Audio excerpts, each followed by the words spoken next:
بسم اللہ الرحمن الرحیم۔ السلام علیکم، میں ہوں شجیع اللہ فراست۔ آپ دیکھ رہے ہیں نیشنل اور انٹرنیشنل نیوز پر مشتمل 4 ٹی وی کا خصوصی خبرنامہ دنیا بھر سے، یعنی خبریں آپ کی نظر سے۔ سب سے پہلے ہیڈ لائن۔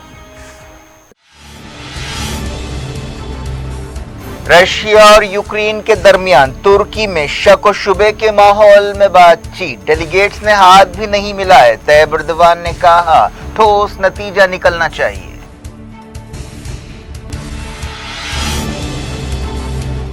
بات چیت میں حصہ لینے والوں کو زہر دیا جا سکتا ہے، یوکرین کے وزیر خارجہ کا بیان۔ عہدیداروں سے کہا کسی چیز کو ہاتھ نہ لگائیں، کچھ نہ کھائیں پئیں۔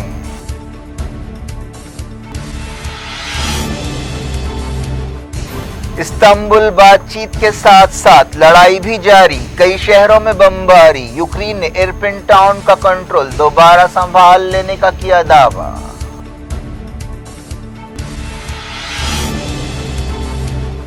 یمن کے بارے میں ریاض میں جی سی سی کی میٹنگ، رمضان سیز فائر پر بات چیت۔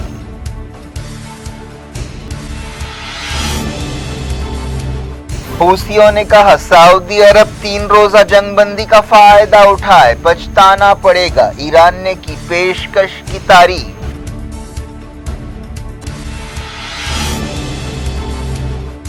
اسرائیل اور عرب ملکوں کی نیگیو میں میٹنگ، وزیر خارجہ یائر لاپڈ نے کہا ایرانی خطرے سے نمٹنے کی طرف پہلا قدم ہے۔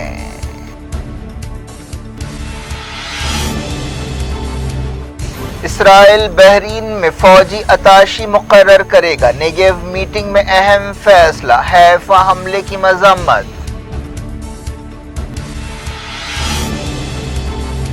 پیٹرولیم قیمتوں میں ایک بار پھر اضافہ، معاشی پالیسیوں کے خلاف ٹریڈ یونینز کی ہڑتال سے ریاستوں میں سرگرمیاں متاثر۔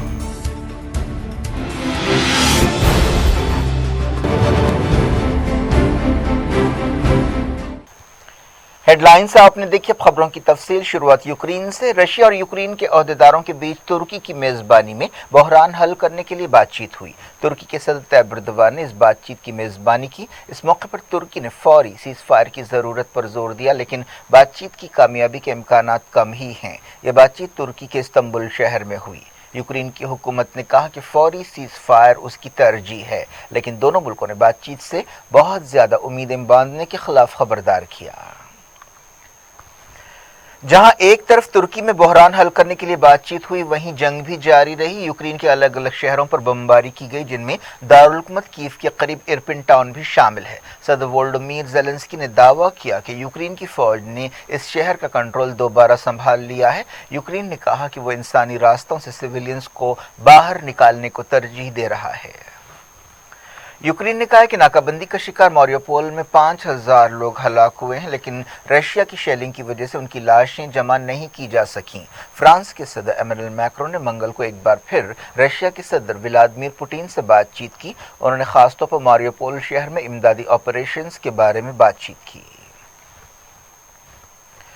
رشیا نے پولینڈ کو وارننگ دی ہے کہ وہ یوکرین جنگ سے دور رہے۔ یوکرین کی سرحدوں کے قریب لڑائی ہو رہی ہے۔ پچھلے ہفتے رشیا کی فوج نے پولینڈ سرحد کے قریب لیف ٹاؤن پر حملہ کیا تھا۔ یہ حملہ اس وقت کیا گیا تھا جب امریکی صدر جو بائیڈن پولینڈ کا دورہ کر رہے تھے۔